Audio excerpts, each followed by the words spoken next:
Oi, pessoal. Então, continuando a nossa aula sobre cuidados paliativos, agora a gente vai falar um pouquinho dos princípios e dos objetivos desses cuidados, tá? Então, pessoal, esse quadro aqui, ele é muito clássico quando a gente vai estudar cuidados paliativos, porque ele fala assim, ó, em rosa está demonstrado aqui o cuidado curativo e em verdinho, né, o cuidado paliativo. Então, vamos dar um exemplo, ó. Aqui no início estaria uma pessoa com um diagnóstico de alguma doença grave. Vamos pensar na insuficiência cardíaca. Então a pessoa recebeu o diagnóstico. Ó. Se a doença for detectada no início, lá na classe 1, ela vai ter um monte de tratamento curativo pela frente, né? Propostas. Na verdade, talvez não fosse correto a gente falar curativo, né? Porque doença crônica não tem cura. Mas ela tem uma proposta terapêutica para ela, tem medicamentos, tem uma série de coisas. Então, ó, essa proposta terapêutica, ela tá bem grande ainda, mas já vai se começar a falar que ela tem uma doença, né, que é progressiva, que é crônica, etc. Então, nesse caso, na insuficiência cardíaca na classe 1, por exemplo, ó, ela vai ter, a maior parte do tratamento dela não vai se falar na abordagem em cuidados paliativos, só um pouquinho. À medida que essa doença vai avançando aqui no quadro, o que a gente vai percebendo, ó? Que o tratamento o curativo, né, as questões que poderiam dar maior sobrevida, elas vão reduzindo, a abordagem em cuidados paliativos vai crescendo. Por que isso é legal? Isso está super alinhado ao conceito de cuidados paliativos, porque uma coisa complementa a outra. Se desde o diagnóstico os profissionais forem conversando, né, sobre a doença, o seu avanço, explicando como que a doença avança, provavelmente essa pessoa e essa família vai elaborar melhor o impacto dessa doença na vida dessa família, dessa pessoa, tá? Do que aquelas famílias, aquelas pessoas que recebem o diagnóstico de óbito, às vezes sem ter entendido o que estava acontecendo já há muitos anos, né? Então, olha só, não sei se ficou claro, né? À medida, então, que o tratamento curativo ele vai diminuindo, vai aumentando a abordagem em cuidados paliativos, tá? Desde o diagnóstico. Se dá uma atenção maior aqui nos últimos 6 meses de vida. Na verdade, a gente não tem como saber 6 meses de vida. Como que a gente raciocina? Por doença. Então, eu estou dando o exemplo da insuficiência cardíaca. Quando eu sei que a pessoa chegou na classe 4, eu vou estudar essa doença e vou ver qual é a estimativa de sobrevida da classe 4, tá? E aí eu enquadro aqui nesse final do ciclo vital. E aí eu começo a intensificar ainda mais a abordagem em cuidados paliativos, tá? Vai chegar um momento que essa pessoa vai entrar em processo de morrer, tá? Que tá descrito nesse quadrinho aqui. Esse processo, a literatura coloca que leva mais ou menos 48 horas. A gente vai ter uma aula sobre isso, né? Claro que umas pessoas mais, outras menos, mas assim, a gente não morre de uma hora para outra, né? Existe toda uma fisiologia do morrer no nosso corpo, tá? E aí, pessoal, no final aqui tem as últimas horas e o luto, então, alinhado ao conceito de cuidados paliativos, onde a nossa abordagem ela tem que passar pelo luto também. Ela continua, ó, no desenho continua. Daí eu vou cuidar de quem? Das pessoas, né? Das pessoas que ficaram, da família, tá? Então, isso é bem importante. No Brasil, a gente não tem muitas iniciativas para cuidar de quem ficou, tá?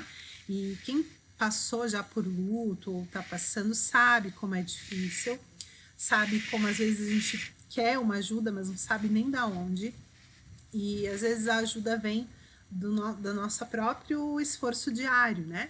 Mas a gente poderia se organizar enquanto profissionais de saúde nessa etapa aqui, tá? Dos cuidados paliativos. Então, pessoal, nós temos no Brasil desde 2018 uma política nacional de cuidados paliativos. E o que é essa política? Depois, se vocês quiserem acessar, ela é bem interessante, né? Ó, enfatiza sua ampla utilização nas diversas faixas etárias, tipo, desde um bebê, né, até um idoso. em vários níveis de atenção. Então, não é só no hospital, né? Isso é bem importante a gente pensar. Ah, mas dá para fazer cuidados paliativos na atenção básica? Deveria, né? É o que a nossa política preconiza. Então, vamos lá, pessoal. Olha só, aqui na política descreve o que nós deveríamos fazer na atenção ambulatorial, na urgência, na emergência e no hospital. Então, ó, no ambulatório, atender as demandas oriundas de cuidados paliativos da rede. Então, por exemplo, tem uma pessoa com insuficiência cardíaca lá num território e ela tem uma falta de ar, uma palpitação. A atenção ambulatorial, um ambulatório pode avaliar, um ambulatório de especialidades, por exemplo, um cardiologista via ambulatorial pode avaliar essa pessoa, prescrever medicamentos ou, né, ou o que ela precise, certo? Na urgência e na emergência, ó, prestar cuidados no alívio dos sintomas que estão agudos, né? Focando na dignidade da pessoa. Então, por exemplo, se essa pessoa vai à UPA com falta de ar, compreender a fase da insuficiência cardíaca, né? Tomando cuidado para não fazer nada que não seja necessário para aquele caso, tá? Eu não estou dizendo aqui que não é necessário, por exemplo, entubar alguém com insuficiência cardíaca, muitas vezes é preciso, mas dependendo da fase em que a doença tá, isso não vai trazer benefício, né? Então aí tem que se verificar. No hospital, ó, direcionar tudo para o controle de sintomas que estejam fora do controle e que não tenham sido possíveis controle nos outros níveis de atenção. Daí a pessoa tem que internar. Então, o máximo que a gente puder fazer na casa da pessoa, na unidade de saúde, no ambulatório, para que ela não tenha que internar, melhor, tá?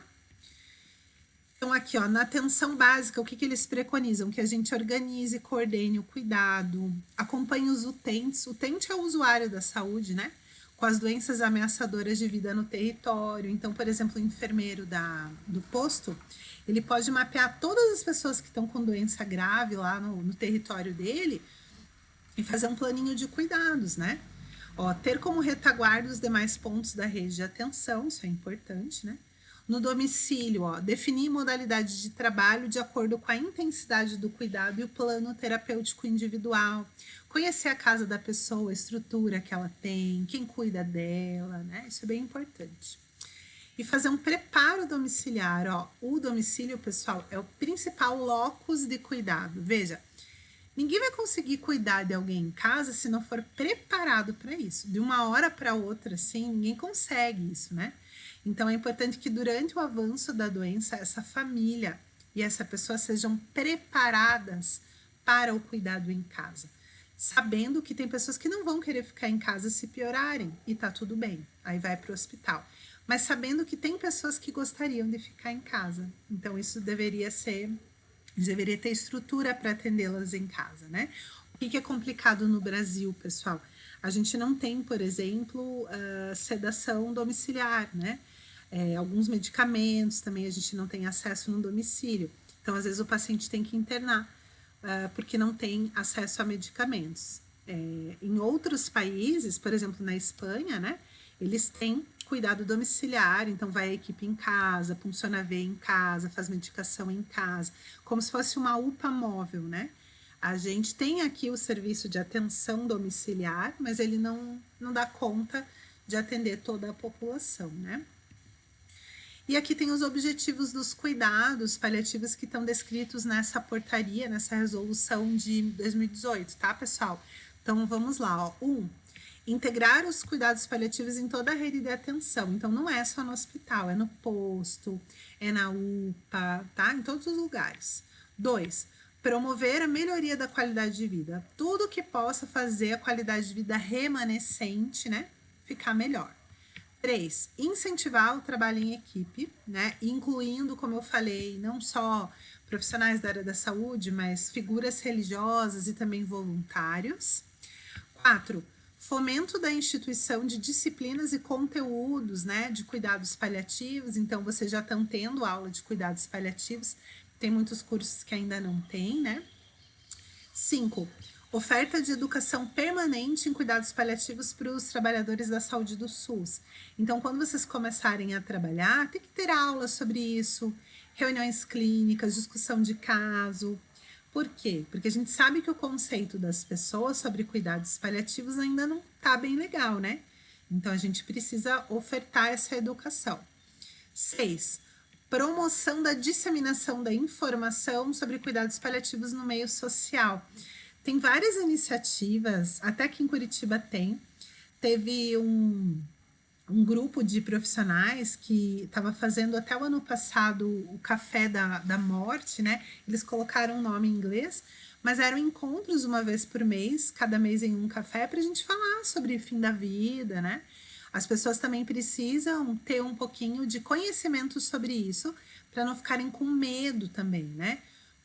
Dos cuidados paliativos. Essa novela, eu não sei o nome da novela, com o Antônio Fagundes, ela procurou falar um pouco sobre essa questão, né? Ele estava com uma doença grave e ele discutia muito isso com seus familiares, com as pessoas do seu trabalho, tá? Então, é justamente indo ao encontro desse item 6 aqui. O item 7, oferecimento de medicamentos que promovam o controle dos sintomas. Tá um assunto bem polêmico agora. O SUS, ele autoriza práticas integrativas em saúde. Então, é liberado em vários municípios o uso de práticas integrativas para redução de sintomas. Então, acupuntura, reiki, aromaterapia. Por que eu disse que é polêmico? Uma série de pessoas não concordam com a destinação de recursos para isso, né? Com a justificativa de que nós temos outras prioridades. No entanto, a gente sabe que muitos pacientes se beneficiam com as práticas integrativas, né?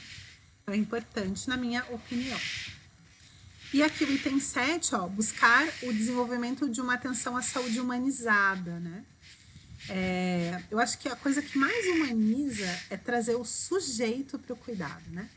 Então, chamar pelo nome, tentar saber a biografia da pessoa, fazer muito esse exercício, né? Saber o nome dos familiares, chamar os familiares pelo nome. Então, assim, você que é familiar do fulano, como é o seu nome? E começar a chamar essa pessoa pelo nome, né? Sei lá, tem uma série de iniciativas, né? Mas essa, eu acho que é um exemplo, né? Ok? Então, aqui tem um resumo dos objetivos, tá? 9 regras de ouro para os cuidados paliativos segundo a OMS, pessoal. Vocês vão ver que algumas coisas se repetem, ó.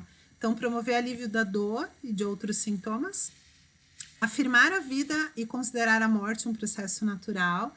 Claro, está escrito no texto que a gente tem que considerar a morte como natural, fazendo parte da vida, mas nem sempre ela é tão natural, né, pessoal? Às vezes um acidente horrível. Claro, para a família ela nunca vai ser natural, mas a gente tem que ler sobre isso, falar sobre isso, né? Faz parte da nossa profissão, não esconder, tá? 3, não pretender apressar nem retardar a morte, já conversamos, né? Então, não podemos apressar, porque isso é eutanásia, e não podemos retardar, porque isso é distanásia, tá? 4, até falando de um termo novo, a gente tem eutanásia, que é apressar a morte, distanásia, que é retardar, ortotanásia, que é legalizado, né? Tentar seguir o processo mais natural possível. E tem um outro termo que eu achei muito interessante, que é calotanásia, que é tentar fazer a morte bela. Veja, nem sempre vai ser assim tão romantizada, né? Tão bela. Mas assim, o que o termo também quer dizer? Tornar esse momento muito sagrado, né? Fazer com que as pessoas realmente vivenciem aquele momento, que ele não seja banalizado. Então, eu gosto desse termo. Acho que a gente precisa resgatar isso, né?